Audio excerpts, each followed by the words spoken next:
Kalau kita mau olahraga pagi abis sahur gitu ya. Keuntungannya kan kita abis sahur tuh masih full tank energinya. Energi masih jadi enak, masih seger gitu, mau lompat-lompat juga nggak masalah gitu kan. Artinya enak, cuman kan takutnya aus. Iya kan, kalau aus kan nunggu sampai maghrib kan nelen ludah mulu. Udah kayak nunggu THR lama banget kan, turun-turun nih kapan ya Allah. Jadi bisa dibilang kita kalau mau olahraga pagi tuh oke, kita bisa lebih eksplosif tapi jangan sampai banyak keringetan. Oke, jadi pertama gini, yang perlu kita ingat bersama gitu ya, bahwasanya namanya sahur namanya puasa itu tuh sebetulnya kalau bisa tidak mengurangi, apalagi melebihkan nih, kebutuhan yang kita butuhin.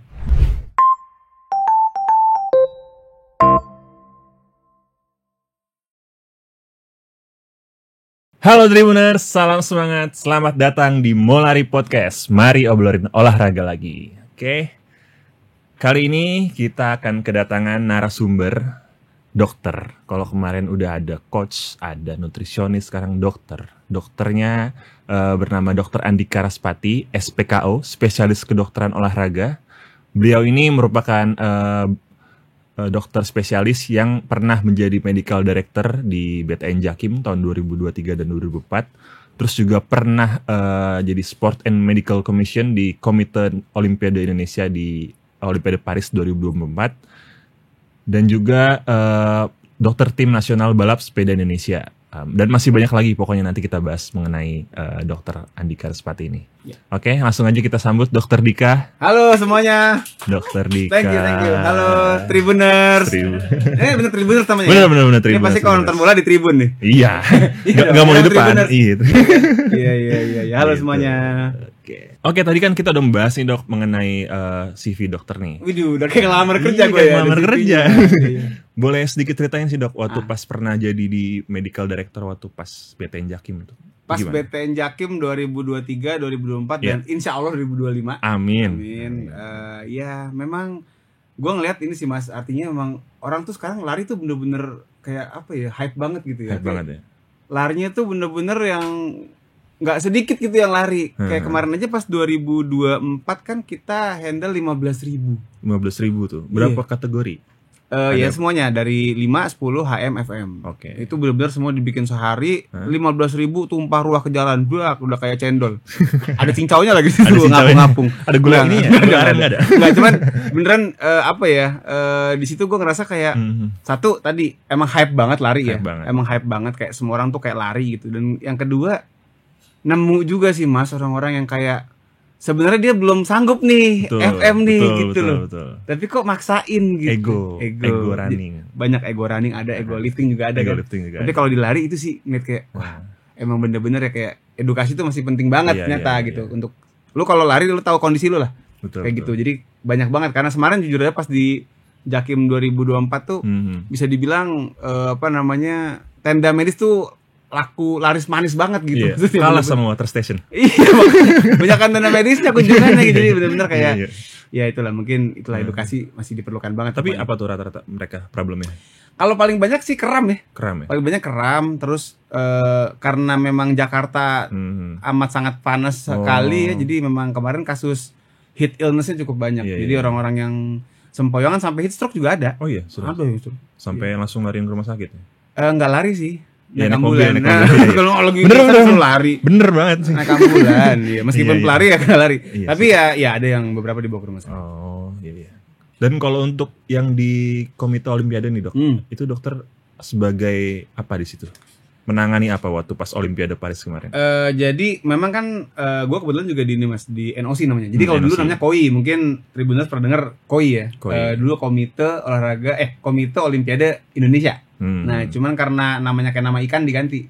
Jadi NOC. Nah, NOC, National Olympic Committee of Indonesia. Jadi NOC of Indonesia. Di situ memang kita fokusnya ke multi event. Jadi SEA Games, Asian Games, Olimpiade sebenarnya, nggak cuma Olimpik doang. Nah, tapi alhamdulillah kemarin pas Olimpiade gue dipercaya buat jadi koordinator gitu. Jadi koordinator yang menangani untuk semua cabur, Dok. Semua cabur termasuk juga official-officialnya.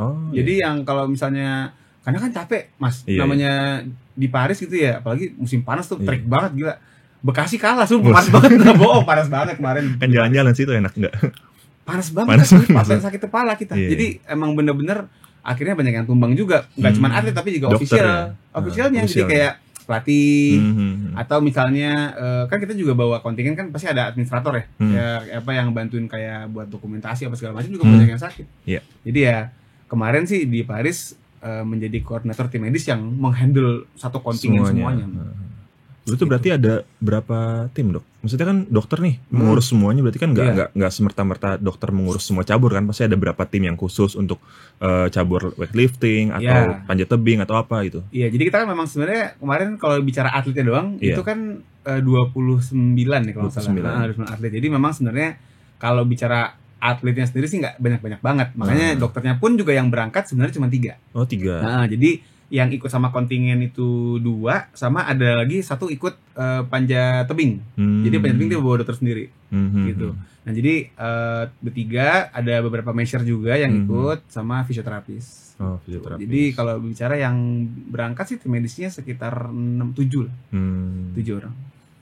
Oke, berarti kan itu kan dalam arti kan maksudnya dalam sehari nih itu kan bisa latihannya berbeda-beda ya, misalkan panjat tebing di hari apa, atau enggak panjat tebing di jam berapa, weightlifting di jam berapa. Nah itu gimana manajemen waktunya, Dok? Iya, kita ngatur-ngatur. Jadi mana nih yang berisiko gitu kan? Berisiko berarti ya. Kayak misalnya panjat tebing udah ada dokternya, yang belum ada panjat sosial belum ada tuh dokter sekarang gitu. Panjat pinang juga belum ada kayaknya. Jadi kita ngarahin, oke, lu tugas di sini ya, nanti lu tugas di situ. Tergantung kira-kira apa nih yang ada masalah gitu, kayak misalnya atlet apa yang kemarin contoh misalnya renang gitu.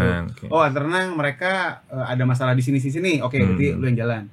Terus atlet misalnya angkat besi ada masalah di sini, oke, lu yang jalan. Jadi emang tugasnya ya kita memanage supaya jangan sampai ada cabur yang beresiko tapi nggak ada yang awal gitu. Oh, berarti gitu dilihat dari resikonya ya. Iya, kadang kalau kita juga kalau misalnya kita terbatas nih orangnya kan, nggak banyak gitu. Kemudian ada cabur yang tanding tapi aman lah, kondisi atlet juga sehat semua.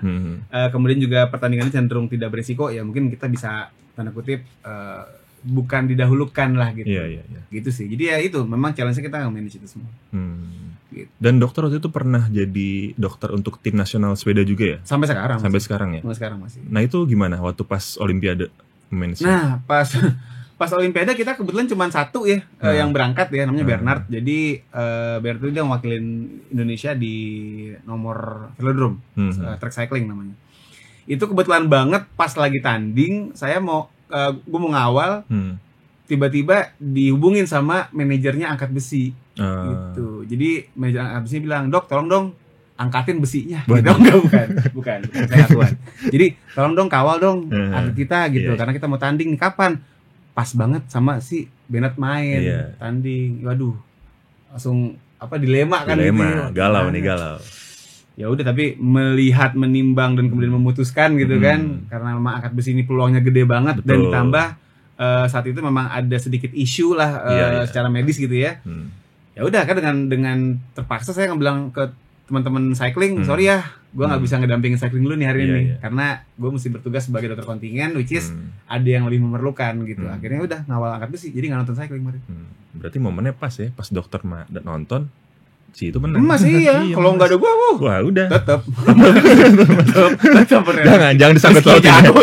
Jangan disangkut pautin. Enggak, bukan karena gue. Oke. Langsung kita beralih ke tema nih, Dok nih, soal puasa dan olahraga. Kira-kira kapan sih, Dok, waktu yang tepat untuk berolahraga di saat puasa? Ada yang bilang sebelum berbuka, ada yang bilang setelah berbuka, ada yang bilang sebelum sahur. Nah, itu juga ada yang bilang setelah sahur. Iya. Nah, yang mana nih? Ada lagi setelah lebaran. Jauhan itu. Enggak olahraga dong. Iya, makanya. Nah, itu menurut dokter gimana? Jadi memang ini tergantung mazhabnya ya sebenarnya. Mazhabnya. Karena ada orang-orang yang emang dia tuh lebih senang abis sahur. Saya golongan itu. Gue termasuk golongan yang senang. Jadi ada triknya gini. Kalau kita mau olahraga pagi abis sahur gitu ya. Keuntungannya kan kita abis sahur tuh masih full tank energinya. Energi masih jadi enak, masih seger gitu, mau lompat-lompat juga nggak masalah gitu kan. Artinya enak, cuman kan takutnya aus. Iya kan, kalau aus kan nunggu sampai maghrib kan nelen ludah mulu. Udah kayak nunggu THR lama banget, turun-turun nih kapan ya Allah. Jadi bisa dibilang kita kalau mau olahraga pagi tuh oke, kita bisa lebih eksplosif tapi jangan sampai banyak keringetan. Jadi kalau gue pribadi, kalau olahraga pagi tuh gue bikin di indoor pakai AC. AC. Jadi gue bisa nge-gym gue nyala AC ya pasti nyala sendiri kan. Di gym kan bukan kita nyalain. Jadi artinya ya dia AC nyala, jadi gue nggak keringetan gitu. Keringetan minim lah, jadi gue nggak ngerasa haus, jadi nggak masalah. Tapi kalau misalnya saya mau dibikin sore bisa juga. Durasi latihan kalau pagi dok biasanya berapa lama? Gue nge-gym paling sejam. Sejam lumayan lama dok. Tapi kan sejam juga ada selfie-nya. Ya lihat kan yang orang nge-gym kan kaca masa nggak dipakai sih. Kirain intens gitu kan, abis 1 set langsung hajar 2 set kan enggak ya? Enggak paling super set gua enggak. Tapi paling enggak sih artinya kalau nge-gym itu kan memang kita lihat kan berapa set, berapa repetisi, berapa angkatan yang diangkat kan. Gua sih akan benar-benar jangan sampai juga begitu gua beres gua lemes harian juga enggak mau. Jadi gua akan bikin ya main santai lah gitu. Berarti lebih banyak selfie-nya, Dok? Enggak sih. Jadi ya 3/4 lah. 3/4. Jadi itu kalau pagi. Nah, ada lagi golongan yang berpikir tapi gue nggak bisa, gue kalau olahraga pasti keringetan, pasti gue bios. Itulah tadi yang gue bilang mazhab sore hari. Jadi biasanya ini menjelang buka puasa. 1 jam sebelum buka puasa. Tergantung ya? Mau 1 jam bisa, mau 30 menit, mau 45 terserah. Tapi yang pasti kalau menurut gue sore ini agak tricky juga. Karena emang lu habis lari, lu keringetan pun nggak apa-apa gitu, lu bisa minum gitu kan setelahnya. Cuman yang pertama, lu mesti pinter ngatur waktu nih. Betul. Jangan sampai lu bikin gue mau lari misalnya 1,5 jam gitu. Itu setengah jam udah haus. Kan sejam lumayan tuh lemes-lemes kan nahan sejam gitu. Jadi lu let's say bikin gue bikin dari coba setengah jam dulu deh. Menjelang beduk gue setengah jam baru mulai lari gitu. Nah, tapi gini, kita mesti tahu bahwasanya kalau kita sore-sore itu kan udah low bed. Artinya lu udah menjalani hari nggak makan nggak minum gitu. Cadangan gulanya udah habis, cadangan air udah habis. Dan artinya gini, tubuh kita sebenarnya bisa menggunakan cadangan lemak. Betul. Ya, buat sebagai sumber energi. Tapi ada syaratnya. Harus santai. Oh. Karena kalau lu ngos-ngosan, lu nggak bisa pakai lemak. Kalau lu ngos-ngosan, lu bener-bener yang on fire banget gitu, lompat-lompatan, ugal-ugalan, lu terpaksa akan pakai gula buat sumber tenaga. Dan saat sore itu udah nggak ada gulanya. Mau dari mana kan gulanya? Masa beli di toko? Jadi kalau bisa kita bilang sore hari aman apa enggak? Sebenarnya aman. Tapi jangan yang terlalu ugal-ugalan gitu. Nah, ada lagi yang ketiga itu dia habis buka. Ini sebenarnya habis buka itu bisa dibilang paling aman nih, karena lu mau minum, mau makan kayak mana pun juga bisa. Cuman buat orang-orang yang emang pengen sholat tarawih di masjid, itu susah. Jadi terbatas banget waktunya. Terbatas. Karena gue mikir gini, kalau misalnya kita bicara olahraganya after tarawih, kan udah kemalaman. Nah, itu malah bikin susah tidur, Dok. Itu. Apalagi kalau abis tarawih kita mesti ngantri khotib tuh nggak? Ada buku Ramadan kan tuh. Iya kan? Tanda tangan. Tanda tangan tuh. Iya, itu kan malam. Bener. Iya, jadi pulangnya makin malam kan. Belum kita main sarung lu sama kampung sebelah. Jadi bisa dibilang panjang banget perjalanan. Hati-hati kalau kita habis tarawih tuh takutnya tidurnya mundur. Sementara sahur udah mesti bangun lagi. Betul. Jadi bikin resiko kurang tidur kan. Makanya gue nyaranin kalau misalnya emang lu mau habis buka, saran gue lu sebelum azan Isya. Jadi kan ada waktu habis azan maghrib ke azan Isya kan sejam kurang lebih. Jadi lu pas takjil tuh sekedar dulu gitu. Jadi jangan sampai, kan banyak orang buka pas itu kalap gitu kan, langsung nasi gorengan gitu. 4 ya. Iya, terus nasi tuh kayak tau gak sih nasi gunung gitu. Yang kalau ada Firsa Besari bukan dimakan, didaki gitu. Jadi bisa dibilang itu kalau kita kalap gitu kan kembung perutnya. Betul. Jadi mau nggak mau kan mesti nunggu kan, mesti nunggu sampai akhirnya enak perutnya baru mulai. Itu kan keburu azan Isya gitu. Masa jam masuk nunggu kita jogging nggak mungkin kan? Nggak mungkin. Jadi bisa dibilang sekedar dulu aja, kayak asal masuk jus atau kurma, roti sepotong gitu atau smoothies gitu-gitu. Sekedarnya bukan ayam 1 potong. Enggak dong. Kalau nggak pakai nasi nggak enak kan ayam kan. Jadi kita bisa bilang sekedar buat ngebalikin level gula aja, sama minum buat balikin level cairan tubuh. Udah kita gas tuh habis sholat maghrib gitu kan, kita gas sampai azan Isya. Itu masih ada waktu kurang lebih setengah jam, bisa lo pakai setengah jam berolahraga. Jadi mesti pinter-pinter lah gitu kalau kita. Nah, ada lagi yang keempat sebelum sahur. Nah, ini lebih tricky lagi karena jangan sampai karena lu ngejar bangun lebih awal, lu kurang tidur, sama jangan sampai dikira begal. Jam 2 pagi lari-lari gitu kan, orang kira abis nyolong apaan nih orang gitu kan, jam 2 pagi. Makanya jadi mendingan kalau gue sih ya tadi, kalau nggak pagi ya sore atau habis buka sebelum tarawih gitu sih. Nah, itu kan kalau dari segi waktu nih, Dok. Nah, gue mau tanya soal nutrisi dan konsumsi harian nih kira-kira supaya kita saat berolahraga tuh jadi enak gitu, fresh gitu, dan ada tenaganya. Misalkan tadi kan dokter bilang setelah sahur nih. Setelah sahur. Iya, setelah sahur. setelah sahur misalnya latihan 30 menit atau 45 menit kita powerlifting atau apalah gitu kan. Segitu. Nah, apa yang dikonsumsi pada saat sahur supaya latihan kita lebih maksimal? Jadi pertama gini, yang perlu kita ingat bersama gitu ya. Bahwasanya namanya sahur namanya puasa itu tuh sebetulnya kalau bisa tidak mengurangi apalagi melebihkan kebutuhan yang kita butuhin. Betul. Artinya gini, kalau misalnya emang hitung-hitungannya kita butuh let's say 2000 kalori contoh gitu ya, 2000 kalori ini contoh aja. Ya udah, pas lagi puasa pun tetap 2000. Tapi waktunya dipisah gitu loh, si sahur sama dibuka. Artinya bukan berarti gara-gara lu puasa lu menjadi tidak mendapatkan nutrisi yang lu perlukan. Kan nggak begitu kan? Itu pun juga dengan olahraga gitu. Artinya sebenarnya lo tetap perlu yang namanya karbo, tetap perlu yang namanya protein, tetap perlu namanya lemak, serat, gitu loh, dan juga ya serat dan juga vitamin dan mineral, tetap perlu gitu. Sebagaimana nggak lagi puasa, cuman timingnya doang yang diubah kan gitu. Jadi yang pas sahur nih, terutama sahur nih mas, karena banyak orang tuh tadi, supaya nggak lemes, gue makan karbo sebanyak-banyaknya. Nah ini juga kesalahan nih, karena karbo apalagi kalau yang sifatnya tau nggak gula sederhana. Iya. Jadi gula sederhana tuh yang nggak suka pakai barang branded gitu. Kan sederhana banget ya. Apa ya?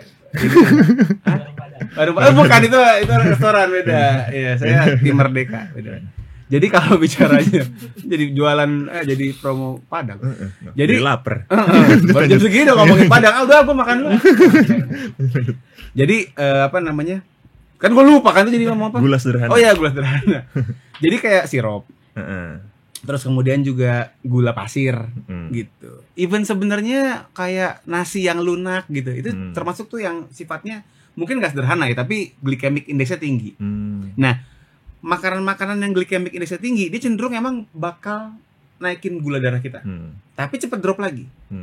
Makanya kenapa kalau sahur itu sebenarnya bukan karbonya yang menurut gue perlu dijaga banyak, tapi justru seratnya sama proteinnya. Jadi jangan sampai kita nasi yang gunung tapi seratnya nggak ada, terus kemudian proteinnya juga ala kadarnya doang gitu. Ntar ya tadi naik tuh gula darahnya langsung drop lagi. Berarti kalau bisa dibilang tuh ya nasi cuma boosting instan doang ya? Kalau cuma nasi toh iya. Tapi kalau misalnya kita bicara powernya kita mau ada gulanya, tapi setelah 1 jam 2 jam langsung turun lagi. Makanya kalau kita mau nggak cepat lapar, kita temenin sama yang menjaga supaya dia tetap steady. Yaitu tadi si protein sama si serat. Jadi kalau selama sahur tuh ya jangan terlalu fokus sama nasinya doang gitu, tapi juga bagaimana sih protein sama seratnya gitu. Jadi dengan begitu harapannya kita tuh bisa nanti lo mau olahraganya yang geng pagi, mau yang geng sore tuh masih baterai lu masih ada gitu, karena dia steady gitu kan. Kalaupun turun nggak drop banget lah. Sama cairan juga jangan lupa, cairan tetap ya 18 hari tapi dibagi. Nah kalau misalkan minum elektrolit pada saat sahur, itu pengaruhnya dok? Jadi memang gini, penelitiannya ada. Ya kalau kita bicara riset ada. Memang ada studi yang mengatakan bahwa dengan kita minum elektrolit itu bisa lebih menahan hidrasi. Tapi kan sekarang pertanyaannya adalah apakah semua orang bisa minum minuman elektrolit seperti itu? Satu, memang ada orang-orang yang memang kandungan garamnya mesti dibatasin. Misalnya orang dengan hipertensi, mungkin nggak bisa segampang itu minum elektrolit. Artinya nggak bisa sebebas itu. Terus kemudian juga dari segi biaya kan juga nggak murah-murah amat ya. Gitu kan. Jadi bisa dibilang lebih costly lah. Jadi kalau menurut saya sih, kalau kita bicara kita mau menjaga supaya cairan nggak gampang drop, sebenarnya selain tadi kita memastikan emang kita bisa mendistribusikan 8 gelas tadi secara merata gitu ya. Tapi juga sebenarnya dengan kita makan buah itu juga bisa ngejaga sih. Artinya kandungan supaya ada reservoir cairan nih dalam usus kita. Yang buah apa tuh dok yang biasa direkomendasikan untuk ya sahur? Apel ya. Contoh ya apel. Kalau gue pribadi sih gue sahur pakai apel pas. Itu wajib ada. Wajib ada. Apel merah? Apel hijau? Apelnya warna ungu kalau nggak salah. Waduh, apel Thanos. Apel Thanos tuh nggak spesifik ya? Bebas. Iya bebas. Gitu. Tuh. Terus ada pertanyaan nih dok dari Mbak ini tadi apa? Mbak ini tuh siapa? Nih, Mbak Feby. Nah, Mbak Feby apa tuh? Apakah ada kelompok orang tertentu yang sebaiknya tidak berolahraga saat puasa? Orang yang tidak boleh berolahraga saat puasa adalah orang yang tidak puasa. Waduh, ya kan nggak bisa kan? Nggak bisa. Ya, kan? Enggak. Sebenarnya gini ya, kalau menurut gue pribadi, yang namanya ini juga gue bisa dibilang mematahkan stigma. Jadi buat gua yang namanya orang yang tidak boleh atau tidak bisa berolahraga di saat puasa. Ini apapun nggak puasa doang. Itu cuma ada 4 golongan. Yang pertama adalah orang yang sedang kritis di ICU. Nggak mungkin dong jogging. Yang kedua orang yang memang dia koma, nggak sadar gitu. Ya nggak mungkin juga. Yang ketiga orang yang memang kemudian lumpuh total. Itu juga nggak bisa. Sama yang keempat orang yang sudah meninggal. Kayak semuanya nggak mungkin sih. Enggak, maksud gua kenapa gua bikin statement kayak gitu? Karena semua orang yang tidak mengalami 4 ini bisa olahraga. Ya kan? Tapi memang yang perlu diluruskan stigmanya adalah jangan dibayangkan olahraga tuh lu mesti ugal-ugalan gitu. Karena gini, kadang kita ngebayangin keringetan. Katanya kalau nggak keringetan nggak olahraga nih. Itu kalau kita tuh kadang tuh orang nggak, kalau nggak gitu paham, ngebayangin tuh olahraga tuh minimal kayak apa sih, kayak zumba gitu ya. Tau kan mama pakai legging macan. Waduh. Nah itu kan kayaknya mesti ya kan yang kaosnya keringetan itu kayaknya mesti gitu kan. Enggak gitu ya? Enggak olahraga tuh nggak mesti keringetan gomis itu enggak. Jadi kita bisa memberikan dosis bahkan untuk orang dengan penyakit jantung sekalipun untuk berolahraga. Artinya kalau tadi pertanyaannya ada nggak kelompok orang itu yang sebaiknya tidak berolahraga saat puasa? Ya yang 4 tadi. Gitu loh. Tapi kalau emang dia misalnya ini contoh nih ya, dia punya hipertensi. Atau dia punya diabetes deh, contoh gitu yang paling banyak gitu kan. Penyakit yang paling. Boleh nggak olahraga? Ya boleh, tapi tidak olahraga yang berat. Bisa jalan santai atau bahkan sekarang juga bisa dicari yang lebih santai lagi, misalnya pakai sepeda statis di rumah, pelan ambil nonton TV, itu lebih santai lagi dibanding jalan santai. Kalau e-sport bisa nggak, Dok? Nggak bisa ya? Beda ya? Beda ya? Kan olahraga juga. Ini juga menarik nih. Olahraga juga e-sport. Ini juga menarik nih. Kok bisa catur sama e-sport dibilang olahraga gitu kan? Kenapa? Nah, jadi kita mesti ngebedain antara olahraga permainan dengan latihan fisik. Kalau olahraga itu memang sekarang yang bisa dipertandingkan, yang ada juara menang kalahnya itu olahraga gitu kan. Mau itu tadi e-sport, mau catur juga masuk. Tapi kalau kita bicara latihan fisik, nah itu yang memang harus bergerak gitu loh. Artinya ada kardio di situ, ada latihan beban di situ, ada latihan fleksibilitas di situ. Itu latihan fisik. Kalau bicaranya tadi pertanyaan adalah mungkin latihan fisik, ya tadi sebenarnya bisa juga diatur kayak kardio, mau santai, sepeda statis yang santai tadi bisa. Ya kan bahkan nggak keringetan gitu. Terus latihan beban, nah nih juga sama. Bahkan mohon maaf ya, kadang teman-teman sejawat juga suka kayak jangan latihan beban, bahaya gitu. Apalagi misalnya ada pengapuran apa. Nih ya, saya punya pasien umur 88 tahun, masih saya kasih latihan beban. Masih. Tapi memang bukan yang kayak pakai barbell squat gitu, enggak. Bench press enggak segitu ya. Pakai botol air mineral yang ukuran 330 mili, Mas. Tapi nenek-nenek ini 88 tahun. Buat kita mungkin itu enggak ada berasa-berasanya gitu kan, geli-geli doang. Tapi kalau buat beliau udah kayak ngangkat dumbbell itu. Ototnya kecil, namanya nenek 88 tahun. Tapi tetap diperlukan. Karena emang latihan beban itu manfaatnya banyak banget. Gitu, apalagi stretching sebenarnya juga gampang kan, semua orang bisa stretching lagi. Jadi kalau dibilang ada nggak kelompok orang yang nggak berolahraga? Ya secara umum nggak ada, tapi olahraganya mesti disesuaikan. Betul. Yang mana nih dan seberapa sama kondisi tinggi tubuh dan riwayat kesehatan juga kan. Gitu, jadi tetap bisa, semua orang bisa olahraga. Nah tadi bahas soal ini, Dok, di garis bawahi tadi ya. Latihan nggak ada. Garis bawahi tadi mengenai latihan beban itu diperlukan. Berarti kan apa nih maksudnya diperlukan dalam hal apa nih? Kan saya juga pernah baca soalnya kan katanya fakta ketika kita umur 30 tahun ke atas itu semakin lama otot makin menyusut. Makanya kita perlu latihan beban. Nah itu gimana, Dok? Jadi gini, dulu sempet hype tapi sekarang udah jarang didengar lagi ya. Ada namanya istilah sarkopenia. Jadi sarkopenia adalah pengurangan atau menurunnya massa otot di bawah normal gampangnya gitu. Yang mana memang ternyata tadi Mas Andi bilang benar. Orang tuh di atas 30 tahun itu tuh udah mulai turun massa otot. Udah mulai turun, dan kalau sampai dia jatuh di bawah yang normal itu namanya resiko penyakit banyak banget. Jadi otot itu dia bukan, karena gini banyak orang latihan beban ke gym itu mindsetnya itu cuman buat biar bisa pakai kaos ketat gitu loh. Waduh. Iya kan? Iya sih. Biar bisa kelihatan shape-nya kelihatan gitu. Dan dia bisa segitu kan. Ada yang bisa gitu-gitu. Aduh. Enggak.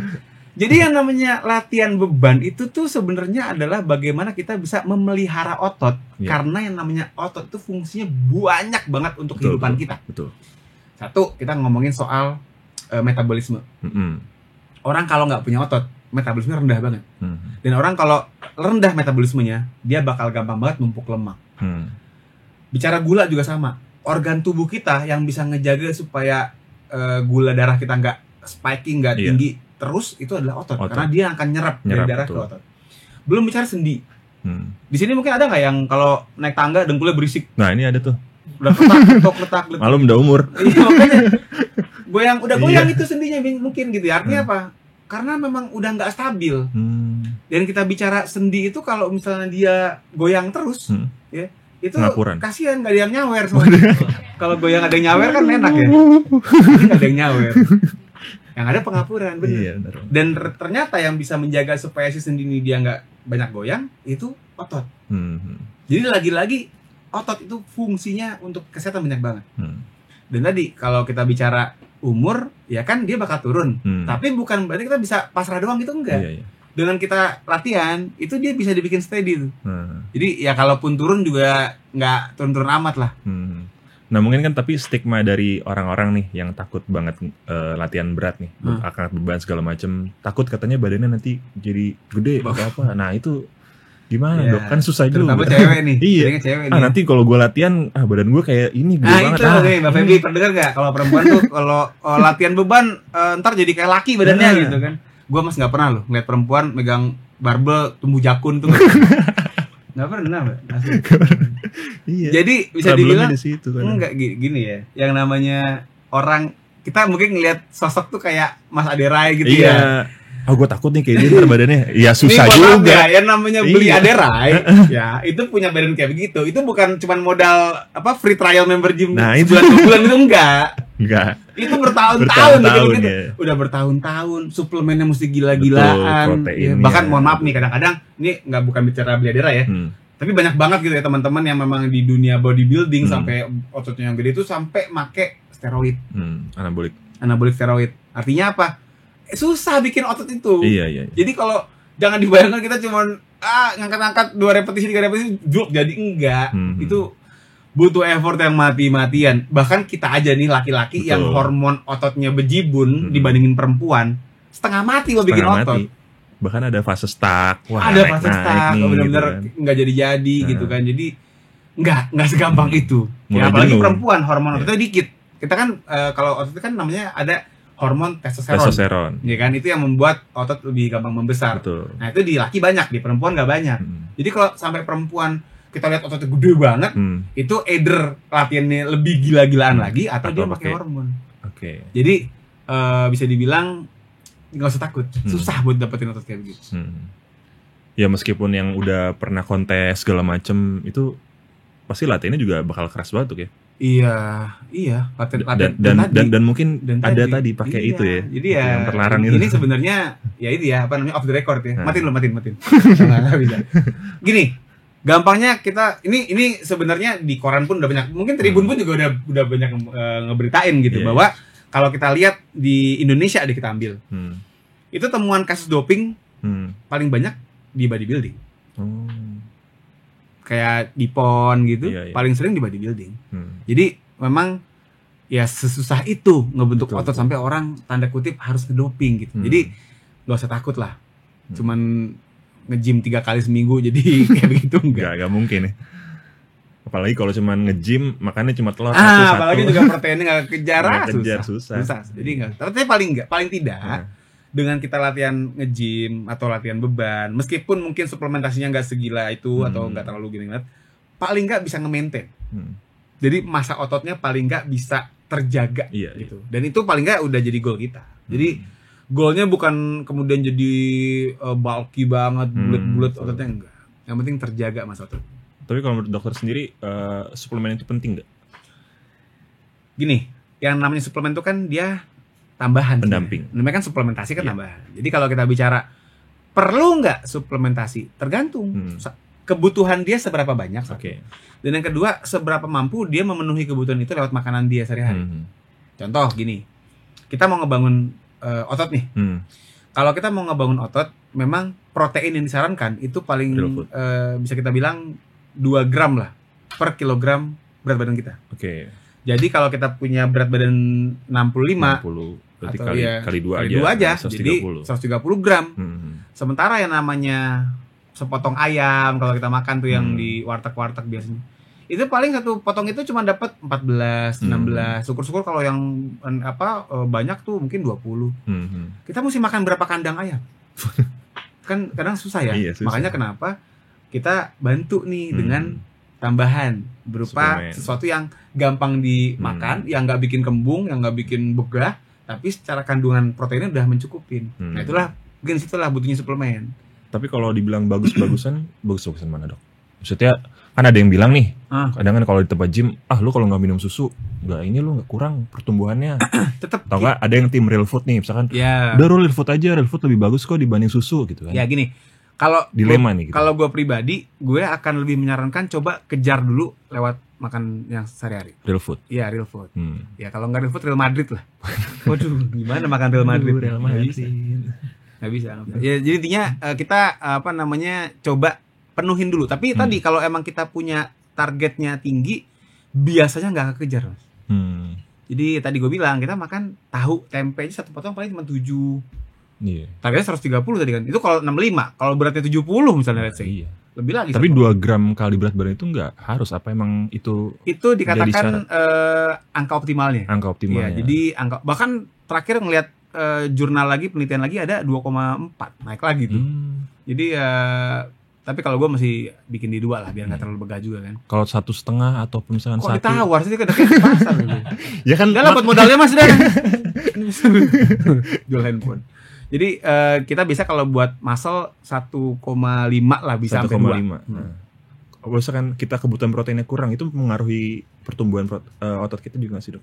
Kalau sampai kurang, ini kurangnya apa nih? Kurang dari yang dikejar tadi. Misalkan target tadi misalkan 1,5 kita ambil maksimal, tapi kita cuma bisa memenuhi kebutuhan 0,8.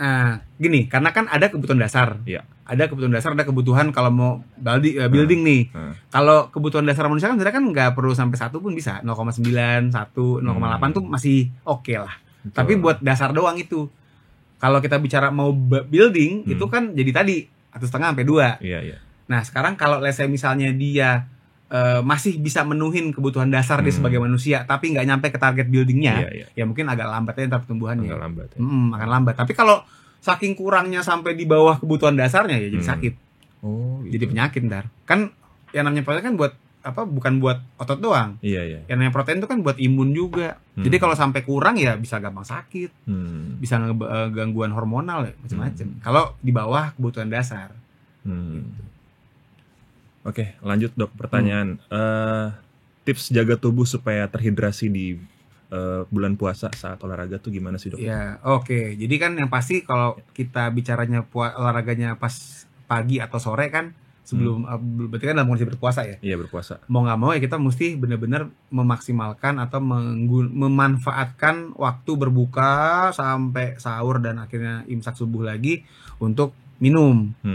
Sebenarnya gini, kan ada anggapan 8 gelas per hari ya. Iya, 8 gelas. Sebenarnya 8 gelas itu kan satu gelasnya gelas apa nih? Gelas warteg beda kan sama gelas di rumah gitu kadang. Jadi kita bisa bilang sebenarnya kalau mau ideal tuh kita ngitung pakai 30 cc per kilogram berat badan. Oh, gitu. Jadi kalau kita punya beratnya misalnya 70 kilo ya berarti kita butuh 2 liter 100. Kita bicara belum olahraga loh ini. Sebenarnya kalau kita olahraga sebenarnya normalnya. Iya, tergantung lagi olahraganya seberapa keringetan. Tapi as a baseline 30 cc per kilogram berat badan. Gitu. Nah, itu dibagi aja tuh dari si maghrib sampai subuh lagi. Ada yang kan bikin satu gelas setelah beduk, nanti 1 gelas sebelum maghrib. Itu sebenarnya bebas aja. Tapi jangan terlalu dirapel. Karena kalau dirapel juga nanti takutnya ya percuma, kembung, langsung dibuang lagi juga. Jadi dibikin rata lah, serata mungkin. Sama tadi gue mau nanya dok soal ada ketika orang yang buka puasa baru olahraga. Nah kan kadang problemnya gini dok, gue pernah nih olahraga nih setelah makan gitu, kadang suka sakit nih perut nih. Nah itu kenapa? Tadi yang gue bilang, jadi kalau lu mau olahraga ngejar sebelum isya, pas takjil jangan kalap gitu, jangan kayak nggak makan dari SD. Kan ada orang gitu ya, kayak gue balas dendam banget gitu, kayaknya makannya bener-bener kayak udah bertahun-tahun gak makan. Jadi kalau kayak gitu pasti bakal susah loh. Karena gini, kalau kita bicara makan banyak, kita kan butuh paling nggak 2 jam. 2 jam tuh. Jadi kalau emang tadi lu bicara abis makan, kemudian lu langsung olahraga sakit, ya kalau emang belum 2 jam ya wajar. Kalau olahraga, kalau makannya berat ya. Tapi kalau misalnya tadi kayak gue bilang cuman kurma beberapa butir, atau misalnya pakai smoothies, pakai jus, harusnya like 15-20 menit udah nyerap dia, karena kan cepat serap kan. Berarti prioritasin untuk apa nih? Protein untuk setelah buka. Kalau kita bicara mau habis buka puasa, begitu beduk nih, begitu azan, kita masukin karbo dulu. Karbo itu sebenarnya nggak butuh banyak juga mas. Buat sekedar starter itu tuh kurang lebih cuma sekitar 30-50 gram tuh cukup. Artinya lu makan 3 kurma majol tuh, yang agak gede, itu udah cukup segitu. Jadi percaya deh, kalau misalnya nih Tribuners juga sama. Kadang kan kita mikir, buka puasa tuh kita mesti ada gorengan, mesti ada yang belewah gitu kan, mesti sirup manis-manis, es kelapa muda segala macam. Lontong, sambal kacang. Iya, pakai air putih sama kurma tuh nggak meninggal kok. Beneran. Jadi iya, karena tadi butuh cuma 30 gram tuh udah cukup gitu. Jadi sebenarnya cukup, cuman karena kita kebawa nafsu kan. Jadi kalau kita bicara kita pengen sekedar buat nge-refill tuh ya simple-simple gitu tanpa bikin begah tuh bisa banget. Gitu. Oke. Nah, ada pertanyaan lagi dok. Apa tuh? Mengenai penderita GERD pada saat puasa. Nah, itu jadi problem banget nih dok nih. Iya. Kadang kan mungkin beliau mau istirahat, mau olahraga, cuman GERD-nya kambuh, tapi gimana mau makan juga susah gitu kan. Iya. Ya kan puasa ya? Puasa. Iya susah. Bukan karena GERD itu mah, emang karena aturan puasa. Iya juga sih. Jadi gini, pertama harus dipahami bahwa GERD itu macem-macem orang, masing-masing orang itu beda-beda pencetusnya. Jadi kalau dia bilang, orang GERD nggak boleh makan jeruk gitu ya, atau nggak boleh makan apa gitu, nggak ada yang baku. Tergantung, ada yang kena kopi GERD, ya kan? Ada yang kena makanan asam baru GERD. Jadi nggak bisa kita patok gitu. Artinya yang benar-benar saklek nggak boleh tuh paling kayak semen, pasir, itu nggak bisa, nggak boleh. Tapi kalau kita bicara makan makanan tertentu, ya kita mesti ngeliat lagi orangnya. Satu. Bahkan ada orang yang memang dia bukan karena makanan, karena faktor stres. Banyak banget itu orang yang GERD kumatnya bukan karena makan. Kalau gue lagi banyak pikiran, gue GERD. Itu juga bisa. Jadi kita mesti ngenalin apa nih pencetus yang bisa bikin gue GERD. Nah, satu. Jadi untuk sahur, untuk bukaan juga sama, jangan makan itu dong gitu. Satu. Yang kedua, gue perhatiin juga banyak orang yang GERD-nya kumat gara-gara abis sahur langsung tidur. Oh, itu ngaruh. Atau abis makan malam langsung tidur. Jadi kalau kita mau menghindari, apalagi kita punya riwayat GERD sebelumnya, dan kita nggak mau GERD-nya kumat lagi, jangan tidur dalam 2 jam setelah makan. Itu nggak dianjurkan. Jadi kalau kayak gue nih, gue juga kadang ada nih tipis-tipis ya GERD gitu. Jadi gue akan bikin, gue begitu beduk sebelum Isya, gue makan dulu. Karena gue nggak mau ntar begitu gue habis terawih gue baru makan, gue mesti nunggu sampai jam 11 malam buat gue bisa tidur. Jadi akhirnya gue akan langsung makan gitu ya. Jadi gue tajil nggak banyak. Terus kemudian gue sholat maghrib, beres maghrib gue makan, langsung makan nasi gitu. Sehingga waktu yang tadi 2 jam itu udah kebawa sama terawih, nggak masalah gitu. Jadi kayak gitu, sahur pun juga sama. Jadi gue habis sahur ya gue nggak tidur gitu. Habis subuh gitu ya gue do something else lah. Maksudnya kalau misalnya gue mau olahraga ya gue olahraga. Gitu. Jadi bisa dibilang jangan langsung tidur setelah makan sih intinya. Sama paling kalau untuk konsumsinya yang kira-kira cocok untuk penderita GERD nih. Oh iya, sama satu lagi sebenarnya obat sih. Kalau emang lu tahu bahwa dari makanan kayak nggak boleh yang berminyak kah? Oh iya tadi mas, beda-beda tiap orang. Beda-beda ya meskipun memang ada golden rule-nya ya, kayak yang terlalu gassy, kayak misalnya buah-buahan kayak nangka gitu kan, kadang bergas atau ubi atau durian. Ya oke lah, kalau kita bicara secara umum jangan, atau makanan yang terlalu pedas, makanan yang terlalu asam, itu golden rule, artinya general secara universal ya udah biasanya orang akan cenderung membatasi atau bahkan menghindari. Tapi sekali lagi yang namanya pencetus GERD itu orang individual, beda-beda. Setiap harus tahu kita nih apa nih yang mana. Misalkan ada yang toleran sama kopi, ada yang nggak toleran sama kopi gitu. Jadi emang tadi ada nggak orang GERD bisa ngopi? Ada, bisa. Tapi ya tadi mungkin entah kopinya yang jenis tertentu gitu ya, atau memang atau memang dia nggak masalah sama kopi, bisa.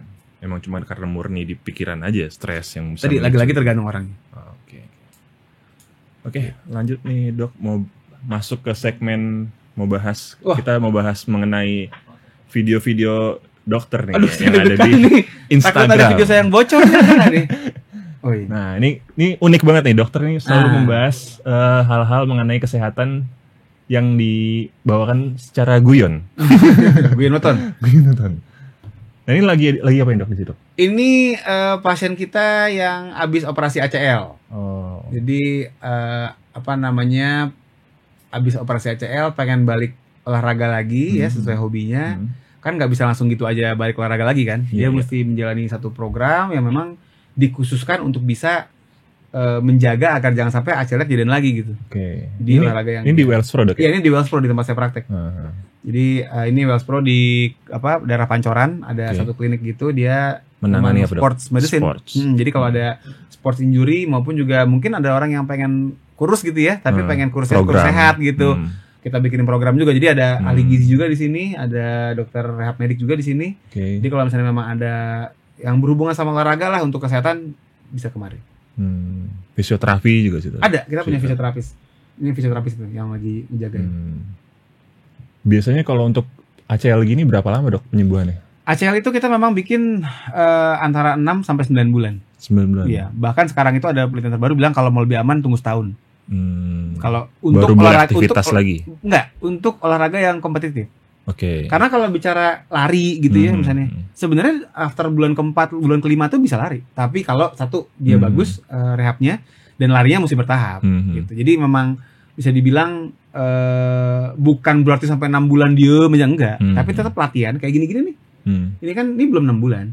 Tapi kan udah olahraga gitu istilahnya. Jadi harus diberikan gerakan, nggak boleh mager, nggak boleh diem doang, tapi dengan dosis yang memang specialized, dikhususkan. Kalau misalnya di Basura sendiri nih, Dok, dokter biasanya menangani pasien-pasien yang cederanya gimana nih, Dok? Yang ada yang parah kah atau yang macam-macam ya? Ada ACL yang kan juga lumayan parah ya. Zaman dulu kan ACL dibilang career ending injury.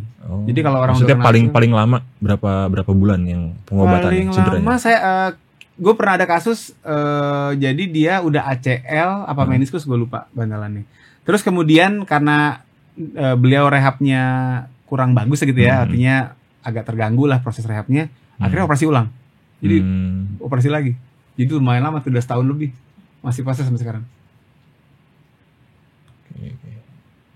Kalau untuk ini, Dok, menangani itu juga apa? Lower back.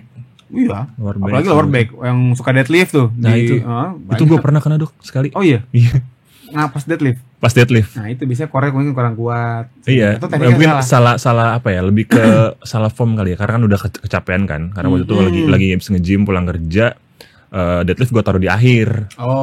Jadi udah satu set pertama udah enak tuh, maksudnya formnya bener, dapet. Nambah beban, dikomporin sama temen. Nah itu. itu namanya ego lifting. Iya, emang malah dikomporin sama temen. Gas lah. Nah, gas. Tiba-tiba krek bunyi, udah jatuh langsung udah. Itu. Kadang karena ego lifting itu jadi EG. jadi EG. Seminggu, Dok, berbahan dong di kasur. Iya, makanya. Jadi ya itulah challenge-nya orang fisioterapy, aduh, itu udah kapok pokoknya udah kayak gitu. Iya. Pelajaran juga sih, bener pelajaran. Jadi intinya kenalan lah sama badan sendiri gitu loh. Kalau kata anak gym kan no pain no gain. Anjay. No pain no gain. Ini juga sebuah hal yang harus dilurusin nih. Apa tuh? Apakah iya no pain no gain? Rupanya enggak juga. Bisa kok kita dapat gain tanpa pain. Bisa. Jadi tanpa DOMS tuh bisa, tetap ada, meskipun mungkin memang agak steady ya, agak enggak terlalu gini banget, tapi penelitian mengatakan bahwa kita bisa menjalankan atau mendapatkan progres tanpa ada pain yang bermakna. Dan menurut gue mungkin pain yang dikatakan no pain no gain juga nggak harus physical pain kan. Lu bukannya kalau misalkan kalau nggak DOMS itu kayaknya kurang mantep, Dok. Ya, jadi kadang-kadang perbincangan kan begitu. Iya, itu mungkin kalau nggak DOMS ya, latihan lu kurang nih gitu segala macam. Jadi DOMS itu timbul akibat memang kita melakukan latihan yang memang bikin kaget otot lah gampang gitu. Tapi otot dibikin nggak terlalu kaget amat juga tetap ada perkembangannya. Cuman tadi memang kalau sampai DOMS biasanya akan lebih ketara kelihatan. Cuman kan nggak enak DOMS ya. Jadi bisa dibilang kalau kita mau olahraga tapi nggak mau ngedoms juga bisa, tetap dapat hasilnya gitu loh. Maksudnya gitu.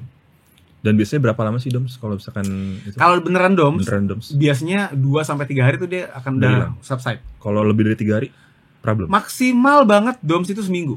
Kalau kita udah di atas seminggu, kita udah mesti mikir yang lain. Bisa jadi apa tuh? Robek bisa sobekan otot, bisa radang tendon, macam-macam. Jadi kalau DOMS itu pertama dia khasnya adalah dia delay. Jadi sakitnya latihannya kapan, sakitnya kapan. Sama tadi 2-3 hari DOMS itu turun harusnya. Tadi kalau parah banget seminggu tuh dia hilang harusnya. Nah, tapi kalau sakitnya pas lagi ngelakuin gerakan. Itu konsumsi apa dok biasanya kayak gitu? Glutamin. Kalau lagi DOMS. Kalau lagi DOMS kalau nyerinya ganggu banget boleh minum obat nyeri. Oh boleh. Pakai salep gitu atau counterpen? Bukan salep anu tapi ya beda lagi. Kalau kita bicara buat mencegah, yang gue tahu sih buat mencegah sekarang secara research juga kelihatan cukup kuat. Itu justru mencegah pakai protein. Oh protein. Jadi ternyata konsumsi protein dalam bentuk either whey atau BCAA itu dia terbukti mencepat bisa recovery. Iya, jadi mengurangi DOMS. Itu juga bisa. Tapi kalau udah kadung DOMS, udah sakit banget bahkan ganggu. So far sih yang bisa dipakai sebagai treatment itu yang paling nyata tuh kalau minum ya, bicaranya minum itu obat. Kalau tadi pakai salep itu bisa juga. Kalau memang ototnya nggak terlalu dalam. Dipijit gitu boleh nggak? Nah, kalau DOMS boleh.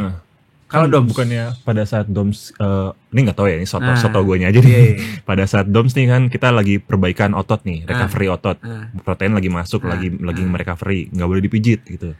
Jadi kalau lagi-lagi gue ngomong based on research ya. Jadi karena kalau gue ngomong based on kayak kata ini kata itu, sekarang kan ya banyak banget ya orang kayak serba tahu gitu, seolah-olah kayak lu nge-gym setahun 2 tahun tuh udah bikin konten gitu kan banyak tuh. Jadi sekarang kita patokannya kalau bicara ilmu, apalagi kita bicara nge-gym apapun itu based on science lah kalau bisa. Jurnal. Jadi jurnal penelitian. Jadi based on jurnal. Yang namanya recovery massage itu right after workout itu nggak apa-apa, nggak masalah.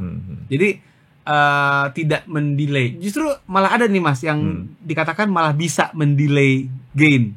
Jadi recovery yang ternyata kalau dikerjakan terlalu sering setelah latihan itu bisa menunda gain kita atau menghambat progres kita. Itu rupanya ada, yaitu ice bath. Jadi ice bath itu kalau dikerjakan terlalu sering setiap latihan ice bath itu malah menghambat gain ya, menghambat perkembangan otot.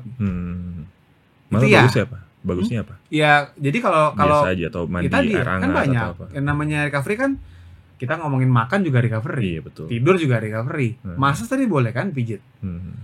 Ice bath boleh nggak jadinya? Sebenarnya boleh, tapi bukan untuk setiap hari. Ice bath kalau gue pribadi itu gue kerjakan kalau emang kita habis ada latihan yang memang berat dan besoknya atau lusanya dia mesti perform. Itu pakai ice bath. Perform as if kayak dia mungkin ada latihan lagi yang berat lagi atau mungkin dia mau tanding, itu pakai ice bath nggak apa-apa. Tapi jangan jadiin rutin tiap hari atau tiap seminggu berapa kali. Iya, segala sesuatu yang berlebihan emang nggak baik juga. Betul. Gitu. Oke, Tribuners, mungkin kita juga udah pada aus ya ngobrol. Bentar lagi kayaknya maghrib nih. Enggak, terus jauh ya. Masih jauh maghrib. Mungkin sudahi dulu kita untuk Molari Podcast pada episode kali ini. Ya. Mungkin tadi kalau misalkan ada mau pertanyaan-pertanyaan atau pengen nonton kontennya dokter, bisa langsung follow di nggak tahu, gue pede aja. Dika.dokter, atau nanti kalau misalkan pengen konsultasi atau mau berobat di Wellz Pro bisa kunjungi Wellz Pro. Iya, di daerah Pancoran. Di daerah Pancoran. Instagramnya apa dok? Instagram di wellspro.id. Wellspro.id. Oke. Sekian dulu dari saya Andi. Dan saya Dr. Dika. See you on next episode. Bye bye.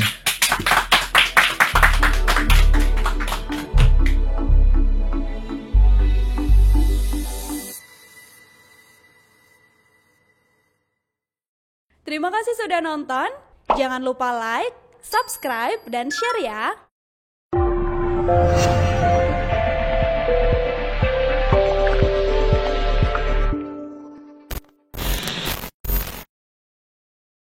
Download Tribun X sekarang.